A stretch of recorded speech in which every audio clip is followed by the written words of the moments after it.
damai sejahtera bagi kita semua, jemaat yang dikasihi Tuhan. Apa kabar? Kiranya semua dalam keadaan sehat dan sukacita ya.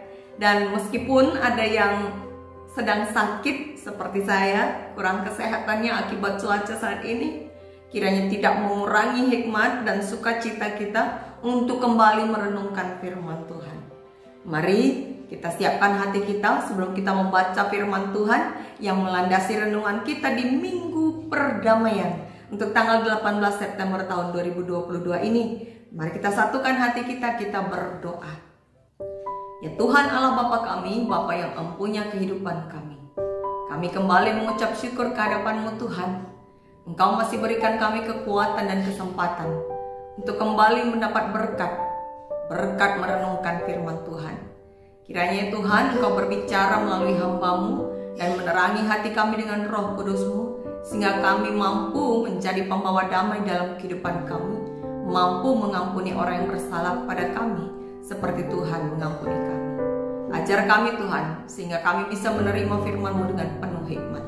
Di dalam nama Yesus kami berdoa, amin. Saudara yang dikasihi Tuhan, kita akan membaca firman Tuhan yang menjadi landasan renungan kita diambil dari kitab Filemon. Filemon pasal yang pertama ayat 8 sampai ayat yang ke-18.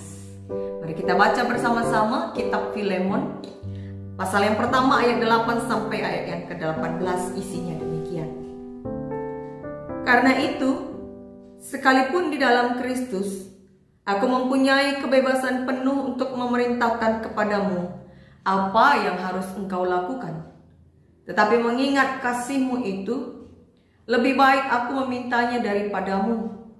Aku, Paulus, yang sudah menjadi tua, lagi pula sekarang dipenjarakan karena Kristus Yesus, mengajukan permintaan kepadamu mengenai anakku yang kudapat selagi aku dalam penjara, yakni Onesimus.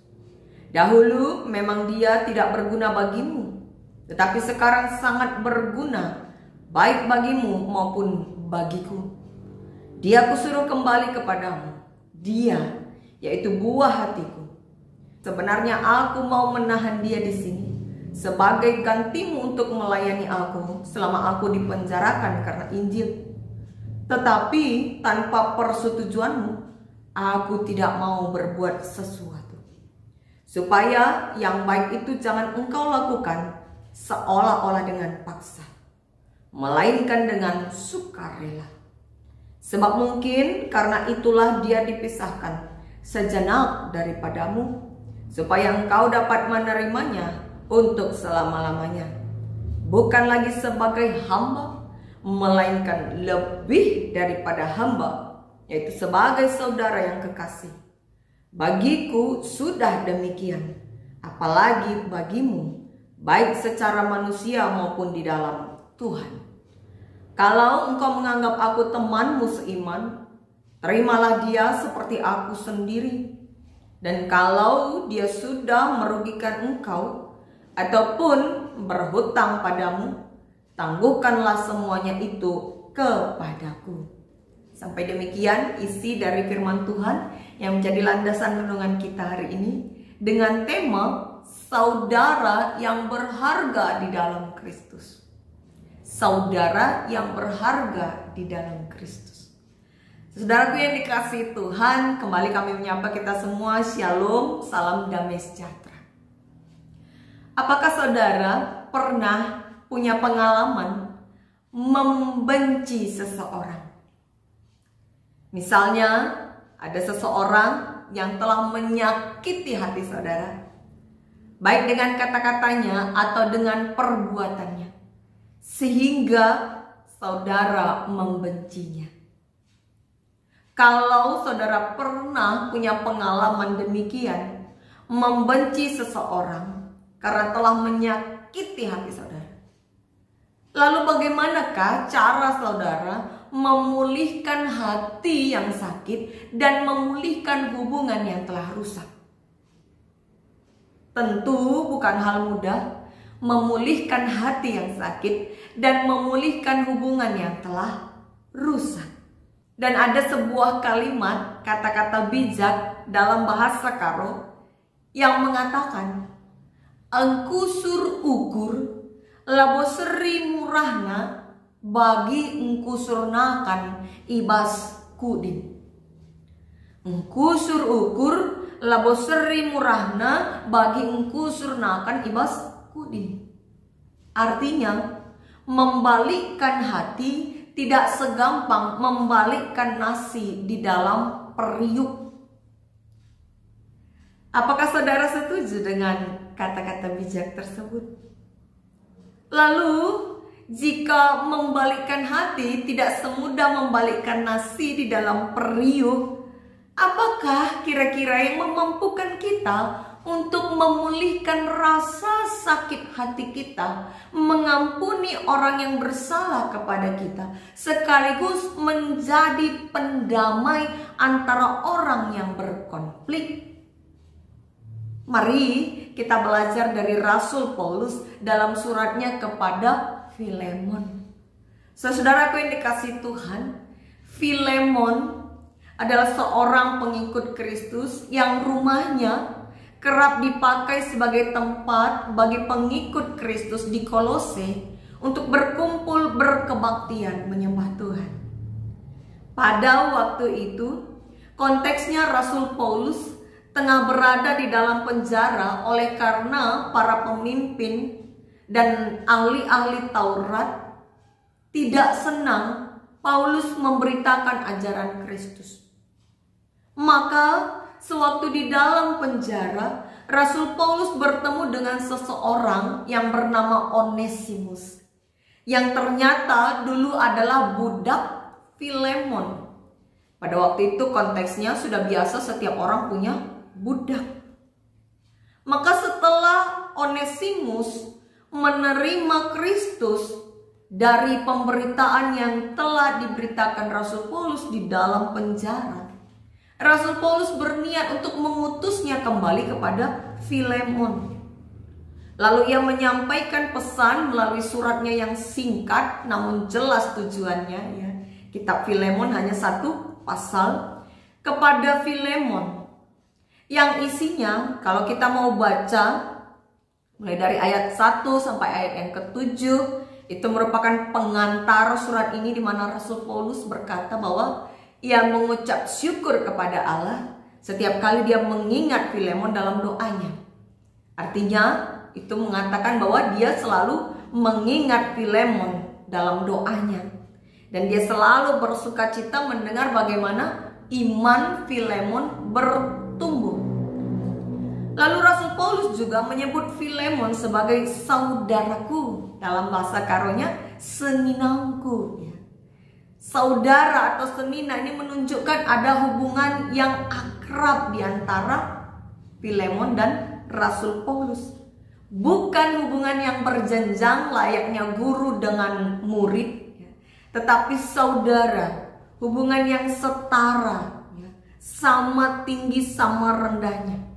Sehingga Rasul Paulus kemudian tidak segan-segan untuk mengatakan permintaannya, ya.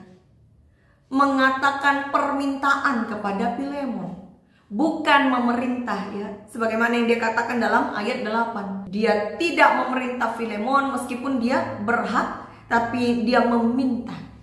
Ia mengajukan permintaan mengenai Onesimus. Onesimus yang dia sebut sebagai anak yang kudapat selagi aku dalam penjara, katanya. Apa isi permintaannya? Kalau kita baca ayat 11 sampai ayat yang ke-12, dikatakan bahwa dahulu memang dia tidak berguna bagimu, tetapi sekarang dia sangat berguna, baik bagimu maupun bagiku. Dia kusuruh kembali kepadamu, ya dia buah hatiku. Rasul Paulus bahkan menyebut Onesimus buah hatiku. Ini menunjukkan kasihnya, kedekatannya secara emosional kepada si Onesimus. Nama Onesimus dalam bahasa Yunani berarti yang berguna. Di dalam kitab Kolose 4 ayat 9, nama Onesimus juga ada disebut, pernah disebut oleh Rasul Paulus untuk menyatakan kepada jemaat di Kolose bahwa dia, Onesimus, itu adalah saudara kita yang setia, saudara yang kekasih, katanya. Ini menunjukkan rasa percaya Rasul Paulus terhadap Onesimus, sehingga nampak kesungguhannya untuk mengutus kembali Onesimus kepada Filemon. Karena dia yakin bahwa Filemon akan merasa Onesimus ini sangat berguna bagi dirinya. Sebenarnya Rasul Paulus sendiri ingin menahan Onesimus. Untuk apa? Untuk melayaninya selama di dalam penjara. Namun Rasul Paulus tidak melakukan itu tanpa persetujuan Filemon. Sebab ada aturan Romawi yang menyatakan apabila ada orang yang menyembunyikan budak yang melarikan diri dari tuannya, maka orang tersebut akan dijatuhi hukum kekaisaran Romawi. Maka permintaan ini Rasul Paulus sampaikan karena dia mengerti aturan saat itu, sekaligus juga untuk menjaga hubungannya dengan saudaranya Filemon. Dia tidak ingin merusak hubungannya dengan Filemon. Dia berharap Filemon bisa dengan sukarela menerima tawaran ini, bukan dengan paksaan. Dan bagi Rasul Paulus bahwa mungkin inilah kesempatan Filemon untuk menerima Onesimus untuk selama-lamanya. Namun Rasul Paulus meminta Filemon menerima Onesimus bukan lagi sekedar sebagai hamba seperti dahulu, melainkan sebagai saudara yang kekasih. Bukan sebagai hamba, tetapi sebagai saudara yang kekasih. Bahkan Rasul Paulus menjadikan dirinya sebagai jaminan supaya Filemon tidak ragu menerima Onesimus. Bahkan jikalau dia berhutang, maka tangguhkanlah itu pada diriku. Biar aku yang menanggungnya, kata Rasul Paulus. Saudara-saudara yang dikasih Tuhan, ini menunjukkan upaya Rasul Paulus untuk meyakinkan Filemon menerima Onesimus sebagai saudara secara manusia maupun di dalam Tuhan. Jika kita berada di posisi Filemon, maka apakah respon kita menanggapi permintaan Rasul Paulus ini? Dalam nats ini tidak dijelaskan apa yang sebenarnya membuat Onesimus melarikan diri dari Filemon. Namun beberapa artikel tafsir mengatakan bahwa Onesimus yang mencuri entah itu barang atau uang di rumah Filemon. Dia mencuri. Kira-kira saudara yang dikasih Tuhan, maukah saudara menerima kembali orang yang telah ketahuan mencuri uang atau mencuri barang saudara? Tentu bukan hal yang mudah. Bukan hal yang mudah menerima kembali pencuri ke rumah kita. Bukan sebagai budak, tapi sebagai saudara malah. Tentu melalui permintaan ini ada maksud dan pesan tertentu dari Rasul Paulus yang hendak ia ajarkan kepada Filemon. Yang pertama, Rasul Paulus nampaknya sedang mengajarkan bahwa sebagai pengikut Kristus hendaklah Filemon mau mengampuni. Mau mengampuni sehingga dia bisa melihat bagaimana perubahan yang ada pada Onesimus, sebagaimana yang telah Rasul Paulus saksikan selama dia berada di dalam penjara bersama-sama dengan Onesimus. Rasul Paulus yakin untuk mengutus kembali Onesimus kepada Filemon oleh karena Onesimus telah berubah. Dan permintaannya ini bertujuan untuk menyelamatkan satu jiwa yang telah percaya Kristus. Karena Onesimus telah menerima Kristus.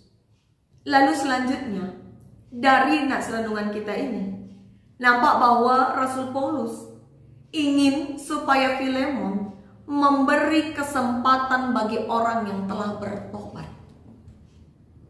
Ini mengingatkan kita juga sebagai pengikut Kristus zaman sekarang untuk menerima orang yang telah bertobat dan memberinya kesempatan. Ingat bahwa tidak tertutup kemungkinan setiap harinya kita bisa berbuat kesalahan, baik disengaja maupun tidak disengaja. Mungkin secara emosional ya, kita sengaja menyakiti orang atau sengaja berbuat jahat. Dan bisa juga tanpa sadar, tanpa sengaja kita telah berbuat kesalahan. Itu hal yang lumrah setiap harinya terjadi. Dan ketika kita mau supaya kesalahan kita diampuni oleh orang lain, maka orang lain pun ingin juga seperti itu. Kalau kita mau dimengerti, maka tentu orang lain juga mau dimengerti. Ingat doa yang diajarkan oleh Tuhan Yesus kepada kita. Ampunilah kami akan kesalahan kami sebagaimana kami mengampuni orang yang bersalah kepada kami. Tuhan Yesus mengajarkan bahwa mengampuni itu setara dengan diampuni. Artinya begini, Tuhan akan mengampuni dosa kita kalau kita juga mengampuni kesalahan orang yang bersalah kepada kita. Tetapi jika kita tidak mampu mengampuni salah orang lain terhadap kita, maka Tuhan Allah pun tidak mengampuni. Seimbang ya. Kita tidak mengampuni, Tuhan juga tidak mengampuni. Karena bagaimana kita bisa menerima pengampunan kalau di hati kita ada dendam dan kebencian? Jadi sifat pendendam itu ternyata bukan bagian dari pengajaran Kristus. Dan sifat pendendam tidak menguntungkan sama sekali. Karena ketika kita mendendam, kita tidak mengampuni, Tuhan juga tidak mengampuni, tidak membawa untung bagi kita. Dan selanjutnya, saudara dikasih Tuhan, dendam itu merupakan energi yang negatif. Kebencian, energi yang negatif. Itu bisa menimbulkan penyakit bagi kita. Dan dendam, kebencian, tidak mau mengampuni, itu sama saja artinya kita tidak mau diampuni oleh Tuhan. Maka ketika ada orang yang bersalah kepada kita, mari hendaklah kita mengampuni. Mengampuni itu adalah tanda kerendahan hati. Kebalikan dari rendah hati adalah tinggi hati. Tuhan menganggap tinggi hati itu sebagai sebuah kekejian. Kalau kita baca dalam bacaan kita yang pertama, Amsal 16 ayat 5 sampai 7. Kekejian. Keji artinya itu hal yang tidak bisa ditolerir. Pengampunan ada bila ada kasih dan kesetiaan. Dan semua itu kuncinya satu, yaitu takut akan Tuhan Allah. Kita bisa mengampuni kalau kita takut akan Tuhan.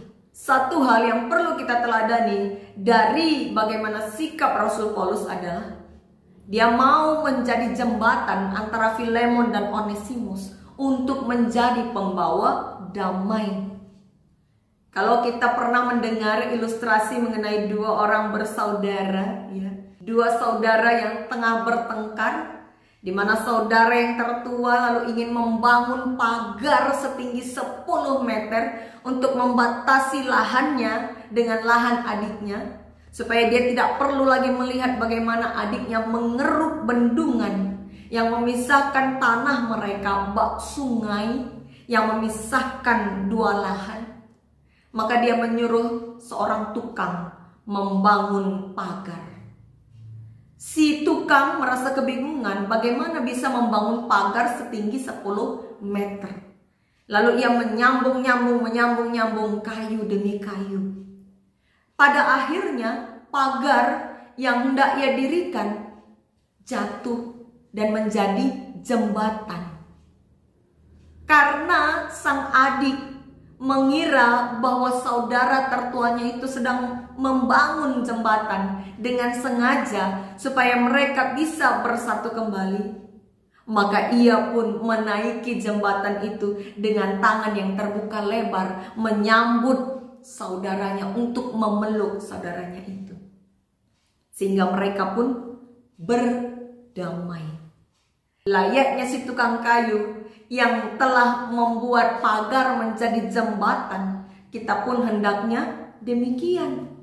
Dalam setiap persoalan saudara dan saudari kita, hendaknya kita menjadi jembatan, bukan menjadi kompor, apalagi kompor gas.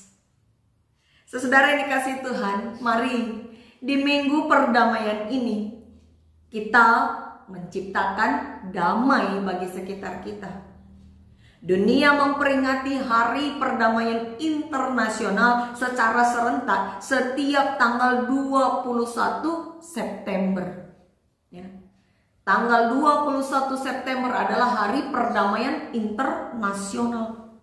Hari perdamaian ini merupakan salah satu bukti nyata bahwa PBB, Perserikatan Bangsa-Bangsa, bertekad untuk mewujudkan perdamaian antar bangsa-bangsa sebagai komitmen PBB untuk membangun solidaritas masyarakat sedunia.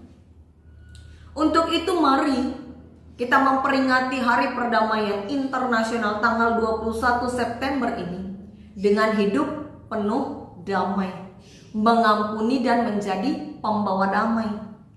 Mari miliki semangat perdamaian demi kesejahteraan bersama.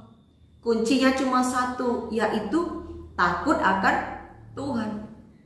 Apa yang membuat Rasul Paulus berani meminta Filemon menerima Onesimus kembali, supaya bukan lagi menerima sebagai budak melainkan sebagai saudara? Yaitu karena ia percaya Filemon takut akan Tuhan. Orang yang takut akan Tuhan pasti mau mengampuni walaupun berat. Percayalah, ada berkat yang menanti bagi orang yang mau mengampuni dan memberi kesempatan bagi orang yang telah bertobat. Apa berkat itu? Hati yang tenang, jiwa yang tentram, raga pun sehat. Itu berkat yang tidak bisa kita beli. Tapi bayangkan kalau sebaliknya, ketika kita terus mendendam, tidak bisa mengampuni orang lain, bertemu dengan orang tersebut kita benci, jantung kita berdegup lebih kencang, makan tidak enak, tidur pun susah, bukan karena sakit gigi ya, tapi karena teringat-ingat benci, kesal, mau balas dendam. Wah, saudara-saudara yang dikasihi Tuhan, ingat yang dikatakan pemazmur, umur manusia masa hidupnya 70 tahun. Kalau kuat itu bisa sampai 80 tahun. Tapi banyak orang yang tidak sampai 70 tahun umurnya pun sudah menghadap Tuhan. Artinya apa? Hidup tidak ada yang tahu kapan berakhir. Maka sebelum hidup kita berakhir, ampuni orang yang bersalah kepada kita. Dan jadilah pembawa damai. Memang bukan hal yang mudah untuk dilakukan apabila kita merasa tersakiti. Tapi marilah kita melatih diri. Karena itu akan membuat hidup kita lebih bermakna dan menjadi berkat. Ingat bagaimana Tuhan Yesus bukan hanya dihina, bukan hanya dicambuk, diludahi, bahkan dia disalib dan mati. Namun ia tetap penuh kasih. Dan kasihnya lah yang membuat kita ada sampai hari ini. Maka saudara-saudara dikasihi Tuhan, mari menjadi saudara bagi sesama kita manusia. Jadikanlah keluarga, sahabat, teman, tetangga, dan semua orang-orang yang ada di sekitar kita, khususnya sebagai sesama umat percaya, sebagai saudara yang berharga di dalam Tuhan.